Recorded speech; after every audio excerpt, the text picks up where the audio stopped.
Ek groet jou in hierdie pragtige Vrydagoggend. Dit is Goeie Vrydag. Ek het die voorreg om 'n berg agter my te hê en ek wil dit vanoggend met jou deel, as ek dan ook hierdie diens begin met die woorde. Ons slaan ons oë op na die berge. Waar sal ons hulp vandaan kom? Ons hulp kom van die Here wat hemel en aarde geskaap het, wat nooit die werk van sy hande laat vaar nie. Hy is en bly getrou tot in ewigheid. Amen. Liewe vriend, vriendin, daar waar jy is, alleen in jou huis of saam met jou gesin, daar is vir jou genade, barmhartigheid en vrede. En dit kom van God ons Vader en sy Seun Jesus Christus deur die kragtige medewerking van die Heilige Gees. Amen. Vriende, dit is Goeie Vrydag. Vandag herdenk ons die dood van ons Here Jesus Christus. Op die vooraand van Jesus se kruisiging was hy saam met sy disippels in 'n boot vertrek en daar het hy die nagmaal ingestel vir die eerste keer. Ek wil jou vandag uitnooi, as jy die vrymoedigheid het, om daar waar jy is, alleen of saam met jou gesin, saam met ons, ek en my familie wat net by my gaan aansluit, saam met ons die nagmaal te gebruik. Dit is dalk 'n eerste vir jou, veral vir my is dit definitief 'n eerste om dit so op hierdie manier te doen. Maar ons weet dat ons deur die Gees aan mekaar gebind is, selfs al kan ons mekaar nie sien nie. Jy is welkom. En ook vanoggend as 'n simbool van die feit dat Jesus Christus vir ons gesterf het, gaan ons die kersie vanoggend uitdoof. En mag ek en jy onthou dat Jesus Christus se sterwe aan die kruis vir jou en vir my gedoen is as 'n simbool van sy liefde. Maar nie net 'n simbool nie, dit is ook 'n werklikheid. Hy het dit vir ons gedoen. Ons gaan vanoggend saam lees uit Psalm 16 en ek wil jou nooi om dit saam met my te lees, maar voordat ons dit gaan lees, kom ons hoor, kom ons luister na die pragtige woorde, soos dit ook gesing word deur die koor van die Universiteit van Noordwes. Psalm 16.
Voordat ons ook uit Psalm 16 gaan lees, kom ons bid saam.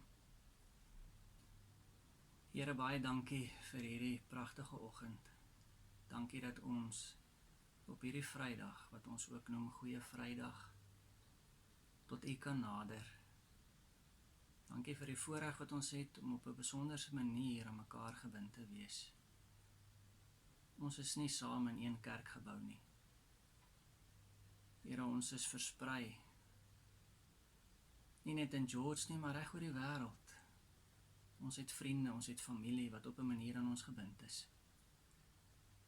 En al is ons nie by mekaar nie, is ons tog in die gees by mekaar, omdat U ons aan mekaar bind. Dankie vir die voorreg wat ons het om vanoggend ook uit die woord te kan lees. Dankie vir Psalm 16. Dankie vir Dawid wat ook hierdie psalm vir ons geskryf het. En dat ons na soveel eeue weer hier na die psalm toe kan terugkeer. En ook vanoggend kan hoor, Here, wat U vir ons daaruit wil sê. Dankie ook vir die troos. Dankie dat ons op hierdie dag U dood kan herdenk. Maar ook met die wete, Here, U hierdie dood oorwin. En daarna sien ons ook uit, wanneer ons Sondag, opstandingssondag gaan vier. Maar nou vra ons dat U, wanneer ons Psalm 16 lees, vir ons sal help om met nuwe oë, met 'n nuwe hart, nuwe ore, na U boodskap te luister. In Jesus se naam. Amen. Ek wil vir jou graag lees. Ons het dit nou gehoor in die pragtige lied, maar kom ons lees dit weer saam. Niks goeds nie behalwe by U, 'n gedig van Dawid. Neem my in beskerming, o God. Ek soek skuiling by U. Ek het vir die Here gesê, ek behoort aan U. Daar is vir my niks goeds nie behalwe by U. Die afgode in die land, so aantreklik vir baie. Met hulle wil ek niks te doen hê nie. Mag elkeen wat 'n ander God vereer baie smart beleef. Vir afgode sal ek nie bloedoffers uitgiet nie. Hulle name sal ek nie op my lippe neem nie. Here, U is my lewe. U sorg vir my. Wat ek ontvang, kom alles van U af. 'n pragtige deel is vir my afgemeet. Ja, wat ek ontvang het, is vir my mooi. Ek sal die Here loof wat my tot die regte insig gebring het. Selfs in die nag bly ek bewus van wat hy my leer. Ek het die Here altyd by my. Omdat hy by my is, sal ek nie struikel nie. Daarom is ek bly en juig ek en voel ek my veilig. U gee my nie oor aan die dood nie. U laat die troue dienaar nie in die graf kom nie. U leer my om te lewe. By U is daar oorvloedige blydskap. Uit U hand kom net wat mooi is.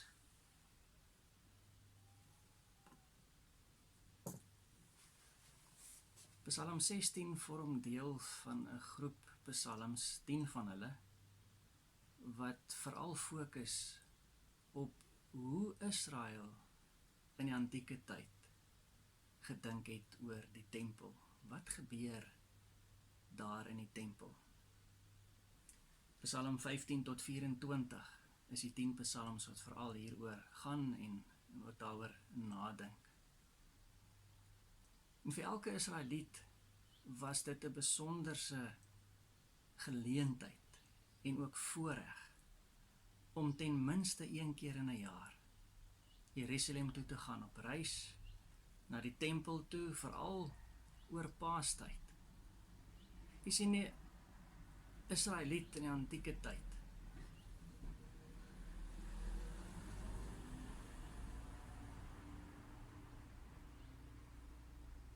kar net eers verbykom.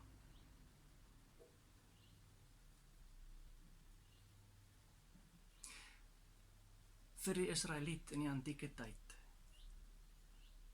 wou hy graag tempel toe gaan, omdat hulle geglo het en beleef het dat God daar ontmoet word.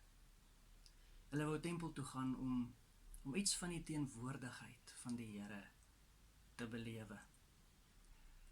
Veral rondom Paastyd, indien hulle kon, het hulle Jerusalem toe gegaan. En dan wanneer hulle tempel toe gegaan het, het hulle gegaan met die doel, veral met die doel, om ook 'n offer aan God te bring. Hulle het dit gewoonlik gedoen met 'n lammetjie, indien hulle dit kon bekostig, of as hulle nie 'n lammetjie kon bekostig nie, het hulle 'n duif geneem, tortelduif. En dit het hulle vir die priester gegee en vir die priester gevra om dit namens hulle te offer. 'n Offer aan God te bring. En tydens hierdie offer het die priester dan vir die Israeliet gebid, namens die Israeliet, en vir God gevra vir versoening van hierdie Israeliet se sondes. Eeue later is ons weer in Jerusalem. En hierdie keer tydens Paastyd is daar ook 'n hele aantal Israeliete wat by die tempel is, wat in Jerusalem is. En by hierdie gebeure vind hulle 'n man wat op pad is om gekruisig te word tydens Paastyd.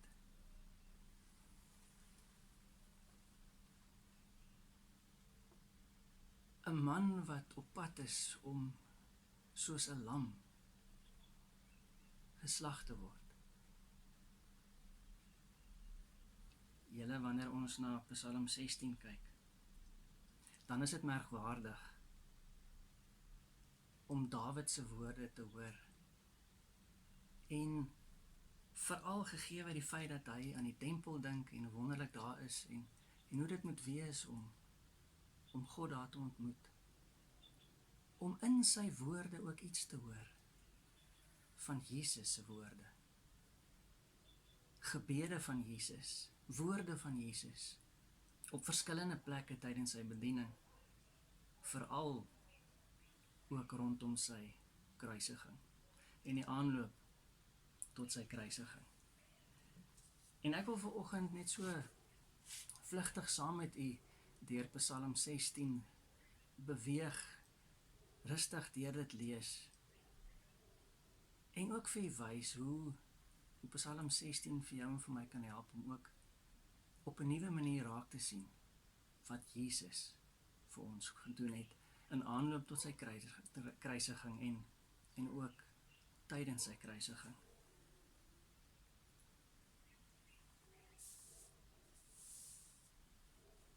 In Psalm 16 is daar 'n paar oomblikke. En soos wat ons deur die Psalm lees, wil ek hierdie oomblikke vir u uitlig. Maar kom ons begin by die begin. Hoe begin Dawid sy Psalm? Dawid bid: Neem my in beskerming, o God. Ek soek skuiling by u. Vers 1. Neem my in beskerming, o God. Ek soek skuiling by u. Dawid vra vir beskerming.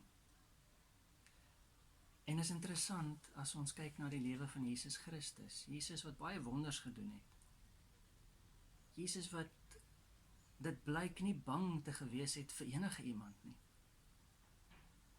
Maar op die vooraand van sy kruisiging sien ons 'n ander prentjie van Jesus. Markus vertel vir ons daar in Markus 14 vers 35, as Jesus bid, dan bid hy: Vader, as dit moontlik is, laat hierdie uur van lyding nie vir my aanbreek nie. Hoor u? Dawid sê: Neem my in beskerming, o God. Ek soek skuiling by u. In Jesus se gebed daar in Getsemane lyk dit asof dit nogals is wat Jesus doen.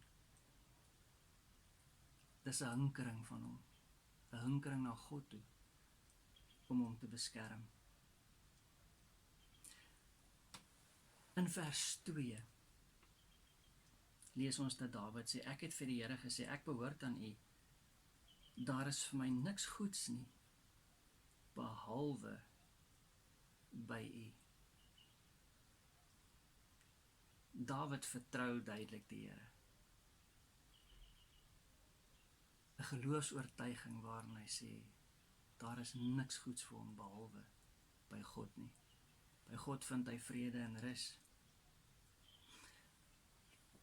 Ons vind dit ook by Jesus. In Lukas 23 vers 46. En dit is wanneer Jesus aan die kruis is. Sê hy, Vader, in u hande gee ek my lewe oor. Natuurlik ook woorde wat ons vind in Psalm 31 vers 6. Dit is woorde van vertroue. Here, maak nie saak wat nou met my gebeur nie. In u hande gee ek my lewe oor, want aan u behoort ek. Vertroue. Maar dan as ons Dawid se Psalm verder lees, dan lees ons ook so iets van 'n negatiewe klank. Wel, negatief in die sin dat hy definitief nie seën uitspreek nie. Vers 3 en 4, die afgode in die land so aantreklik vir baie, met hulle wil ek niks te doen hê nie. Mag elkeen wat 'n ander God vereer, baie smart beleef. Mag elkeen wat 'n ander God dien en eer, baie smart beleef. Ja, soms voel ek en jy ook so. Ons eer nie sommer enige iemand nie.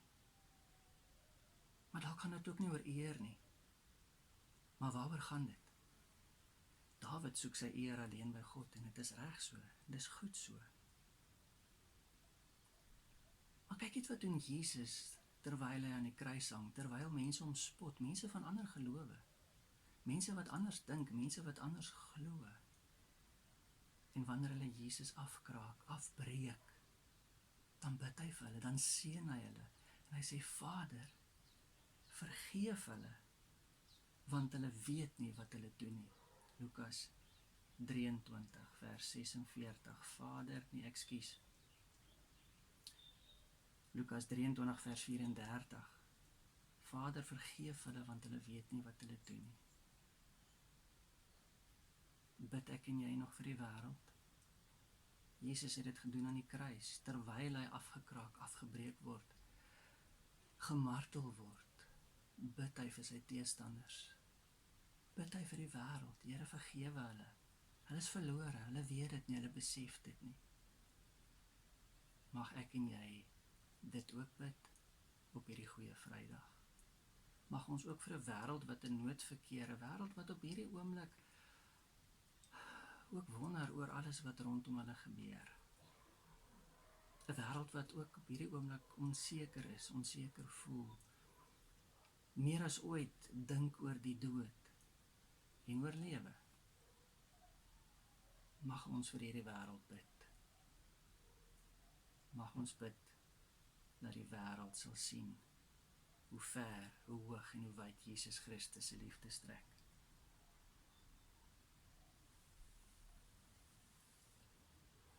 In vers 5 en 6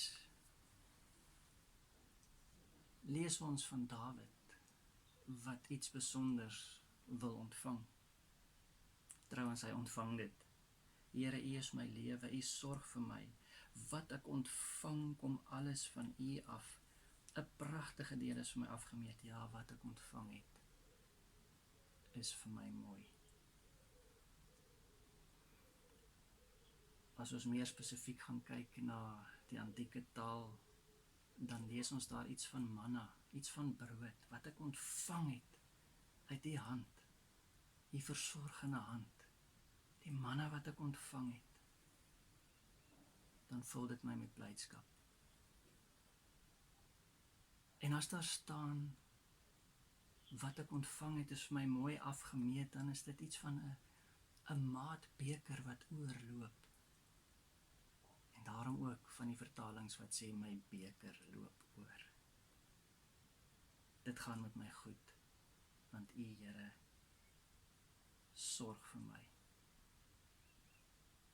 Dit gaan met my goed, want U, Here, vul my hart met ongelooflike genade en vrede. En dit is goed en is reg, want Jesus het tog ook gesê, ook na brood verwys, toe hy gesê het, ek is die brood wat lewe gee. Johannes verwoord dit so mooi in Johannes 6 vanaf vers 51, as hy oor hierdie metafoor praat, Jesus is die brood wat lewe gee, Jesus is die brood vir die lewe.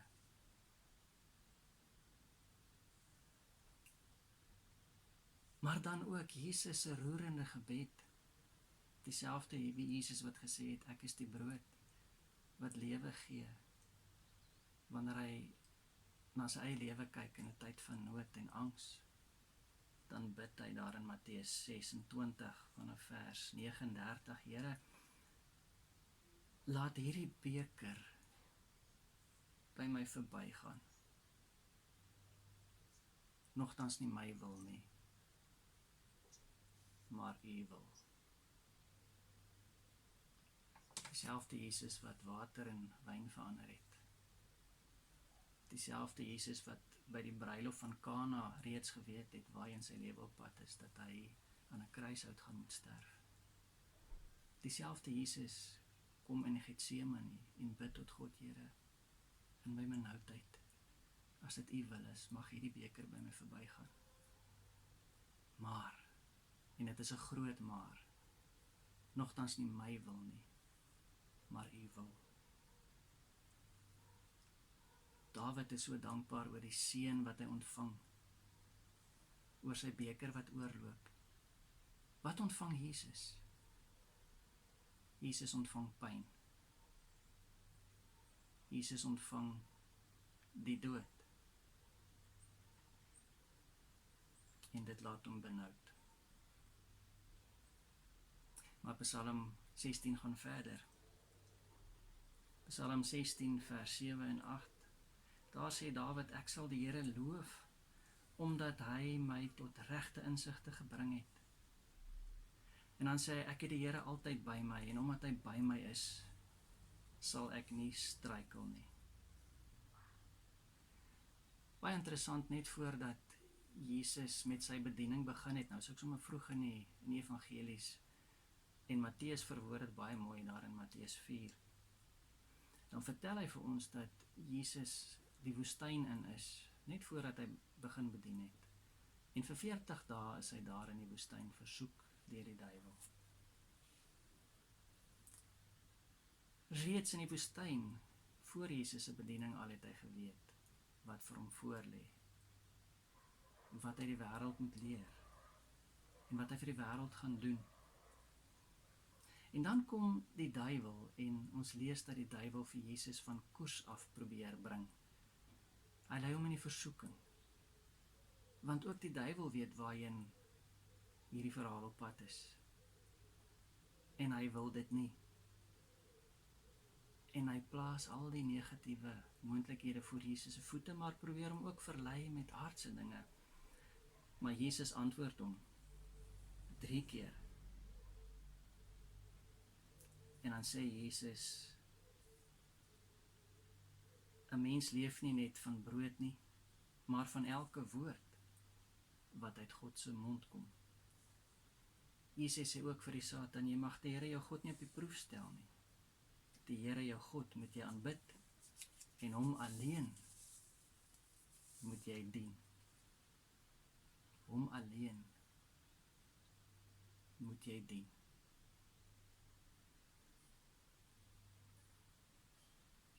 In Jesus se versoeking staan hy vas. Weet hy waar sy vertroue lê? Weet hy wie dit is wat hom gestuur het? En daarom dat Jesus ook uiteindelik, omdat hy dit weet en omdat hy daaraan vashou en weet wie sy Vader is, met oorgawe God kan dien tot die einde toe. En net soos Dawid voel hy veilig. Psalm 16 vers 9 en 10, Dawid sê, ek voel veilig. U gee my nie oor aan die dood nie. Dis Dawid se woorde. Ek voel veilig. U gee my nie oor aan die dood nie. En Jesus, Matteus 27 vers 46 roep hy uit, my God, waarom het U my verlaat? En dit is aan die kruis. Dit is nogals in skril kontras met Dawid wat sê, U gee my nie oor aan die dood nie. Maar Jesus word wel aan die dood oorgegee. My God, waarom het U my verlaat? Dis dieselfde woorde wat ons vind in Psalm 22. Maar Psalm 22, hoewel dit op hierdie noot begin, eindig ook in 'n lof. 'n Lof van vertroue. Here, in U hande is ek veilig. U is by my. En daarom die laaste vers 11, wat Dawid dan ook sê, Here, U leer my hoe om te lewe. By U is daar oorvloedige blydskap, uit U hand kom net wat mooi is. Jesus se hele bediening, ja, sy woorde, sy gebede, herinner vir jou en vir my, dat selfs tot in die dood aan die kruis, kan daar oorvloedige blydskap wees. Hoekom? Dawid het dit gesê,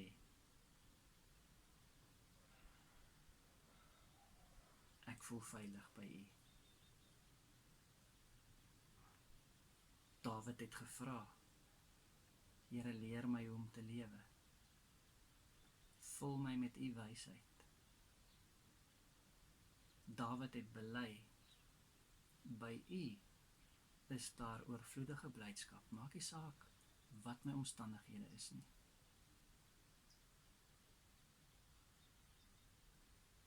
Jesus sterf aan die kruis, dit vier ons vandag. Maar sy sterwe aan die kruis is nie die einde nie. Nee, dis die begin.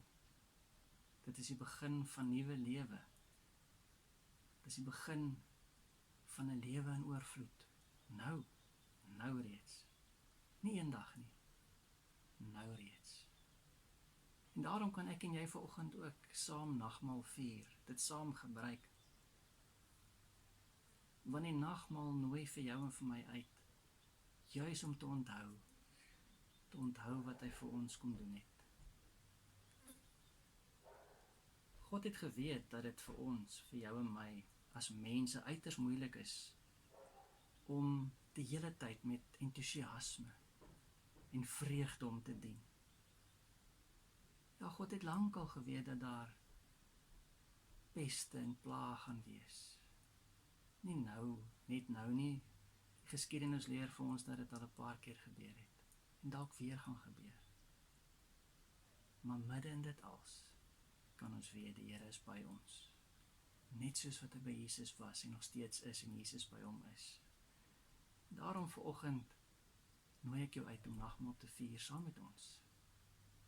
En mag hierdie nagmaal as 'n simbool van Jesus se sterwe aan die kruis vir jou en vir my versterk. Dat ons saam met Dawid uiteindelik sal getuig, Here, uit U hand kom net wat mooi is en net wat goed is. Amen. Baie welkom aan ons nagmaalstafel. Daar waar jy is, in jou eie plek, jy is so welkom om dit vanoggend saam met ons te gebruik. Ek is bevoorreg om 'n deel van my gesin vanmôre hier by my te kan hê. Ons mis vir jou, Karin, daar ver in die noorde, maar ons is in die gees ook saam. En ek seker daar waar jy by jou huis is, het jy ook familie en vriende aan wie jy nou dink en aan wie jy verlang. Maar soos ek aan die begin gesê het, weet dat in die gees is ons saamgebind. As ons vanoggend nagmaal gebruik, is dit nodig dat ons net weer mekaar herinner waaroor gaan dit. Voordat ons die nagmaal gebruik, wil ons graag vir mekaar vertel wat die Bybel vir ons oor die nagmaal leer. Die Bybel leer ons dat God ons baie lief het. Ons weet dit, omdat hy sy seun, dit is Jesus, vir ons gestuur het. Die Bybel leer ons ook dat Jesus ons baie lief het. Ons weet dit, omdat hy sy lewe vir ons gegee het. Dit het hy op Goeie Vrydag aan die kruis op Golgotha vir ons gedoen. Die Bybel leer ons ook dat Jesus self die nagmaal vir die eerste keer aan sy disippels gegee het en vir hulle gesê het om dit gereeld te gebruik. Hoekom? Sodat ons nooit sal vergeet wat Jesus vir ons gedoen het nie. Hy het aan die kruis vir ons gesterf, maar hy het ook opgestaan en hy lewe. Die brood wat ons eet, laat dink ons aan die swaar kry en die dood van Jesus aan die kruis. Die wyn wat ons drink, laat dink ons aan die bloed van Jesus wat vir ons aan die kruis gevloei het. Wanneer ons brood en wyn gebruik, sê ons almal saam vir die Here dat ons sy kinders is en dat ons dankbaar is.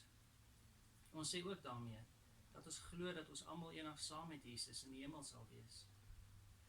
Die nagmaal help ons ook nou al om te sien hoe dit eendag saam met hom in die hemel sal wees. En daarom is ons bly wanneer ons die nagmaal saam gebruik. By die nagmaalstafel sê ons ook vir die Here dankie vir alles wat hy vir ons gedoen het en steeds doen en ook gaan doen. Sommer daar waar jy is, in jou hart, is jy welkom om die volgende ook saam te bely. Ek glo in God die Vader, die Almagtige, die Skepper van die hemel en die aarde. En ek glo in Jesus Christus, sy eniggebore Seun, ons Here, wat ontvang is van die Heilige Gees, gebore is uit die maagd Maria, wat gelei het onder Pontius Pilatus, gekruisig is, gesterf het en begrawe is en ter helle neergedaal het, wat op die 3de dag weer opgestaan het uit die dode, wat opgevaar het na die hemel en sit aan die regterhand van God, die Almagtige Vader, van waar hy sal kom om te oordeel, die wat lewe en die wat reeds gesterf het. Ek glo in die Heilige Gees. Ek glo in 'n heilige algemene Christelike kerk, die gemeenskap van die heiliges, die vergewing van sondes, die opstanding van die vlees en in die ewige lewe.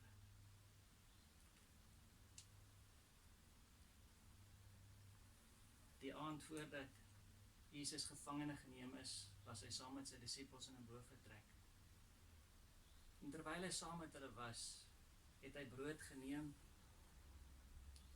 en hy het dit gebreek.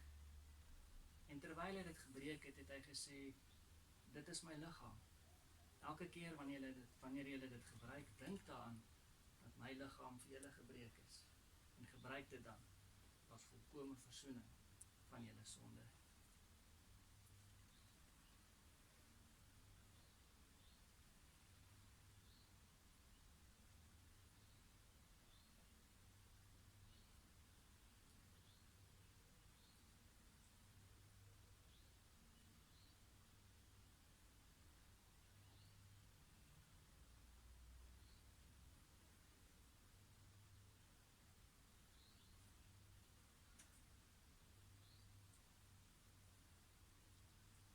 Toe hulle klaar geëet het, het Jesus 'n beker geneem met wyn in. En terwyl hy dit geskink het en vir sy disippels gegee het, het hy gesê, elke keer wanneer julle uit die beker uitdrink, onthou dat my bloed vir julle gevloei het, tot volkome versoening van julle sonde. Neem dit, drink dit en weet, Jesus Christus het jou lief, het vir jou aan die kruis gesterf.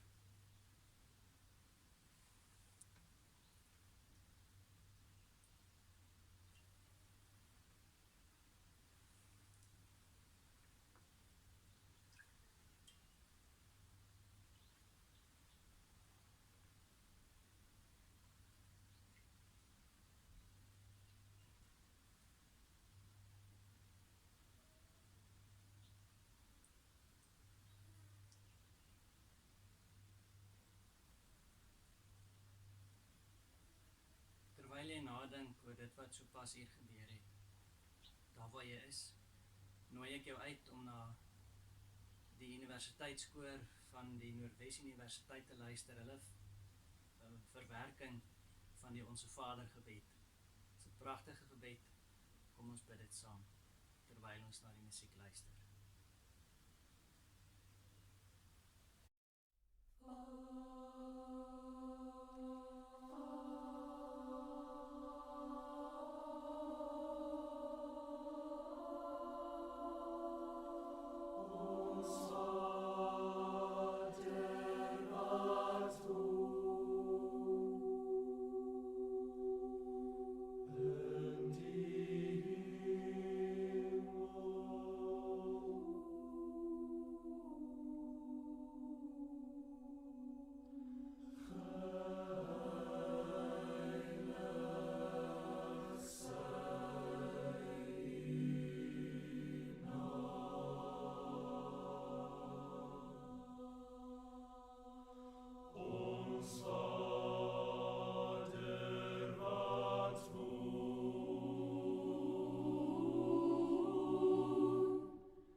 baie dankie dat jy vandag saam met ons hierdie geleentheid kon vier.